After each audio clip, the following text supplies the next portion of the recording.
রাজ্যপালের অনুমতি ছাড়াই কাল যাদবপুরের সমাবর্তন। রাজ্যপাল নয়, এক্সিকিউটিভ কাউন্সিলের অনুমতি নিয়ে কাল সমাবর্তন। এক্সিকিউটিভ কাউন্সিলের মিটিং করার অনুমতি দিয়েছিল রাজ্য সরকার। কাল সকালে কোর্ট মিটিংয়ের পর সমাবর্তন। শিক্ষামন্ত্রীকেও সমাবর্তনে আমন্ত্রণ উপাচার্যের। শ্রেয়সী আমাদের আরো জানাচ্ছেন আমাদের প্রতিনিধি। শ্রেয়সী, কি খবর পাওয়া যাচ্ছে এই নিয়ে? দেখো, আগামীকাল যাদবপুর বিশ্ববিদ্যালয়ে যে সমাবর্তন হতে চলেছে সেই সমাবর্তনের জন্য শিক্ষামন্ত্রীকে আহ্বান জানালেন বা তাকে আমন্ত্রণ জানালেন। সেক্ষেত্রে এমনটাই জানা যাচ্ছে, উপাচার্য তিনি নিজে ফোন করে শিক্ষামন্ত্রীকে আমন্ত্রণ জানিয়েছেন আগামীকালের সমাবর্তন অনুষ্ঠানে যোগ দেওয়ার জন্য, এমনটাই কিন্তু জানা যাচ্ছে। আমরা জানি যে যাদবপুর বিশ্ববিদ্যালয়ে যে সমাবর্তন করতে গেলে সেক্ষেত্রে প্রথমে এক্সিকিউটিভ কাউন্সিলে মিটিং করতে হয়, যার জন্য গভর্নমেন্টকে পারমিশন দিতে হয়, এবং তারপরে কোর্ট মিটিং করতে হয়, যার জন্য রাজ্যপাল অর্থাৎ আচার্যকে পারমিশন দিতে হয়।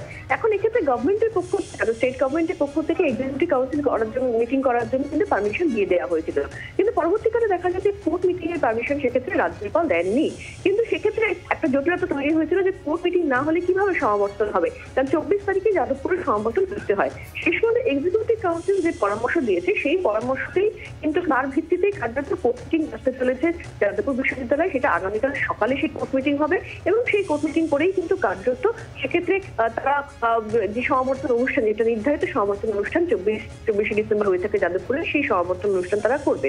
অর্থাৎ সেক্ষেত্রে রাজ্যপাল অনুমতি দেননি, কিন্তু এক্সিকিউটিভ কাউন্সিলের পরামর্শ মেনেই কোর্ট মিটিং করে কিন্তু সেক্ষেত্রে যাদবপুর বিশ্ববিদ্যালয়ের সমাবর্তন অনুষ্ঠান করতে চলেছে।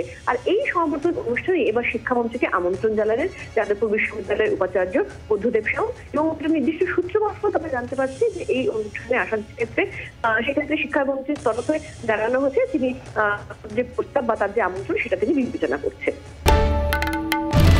বাংলার আওয়াজ, বাঙালির আবেগ, জি 24 ঘন্টা।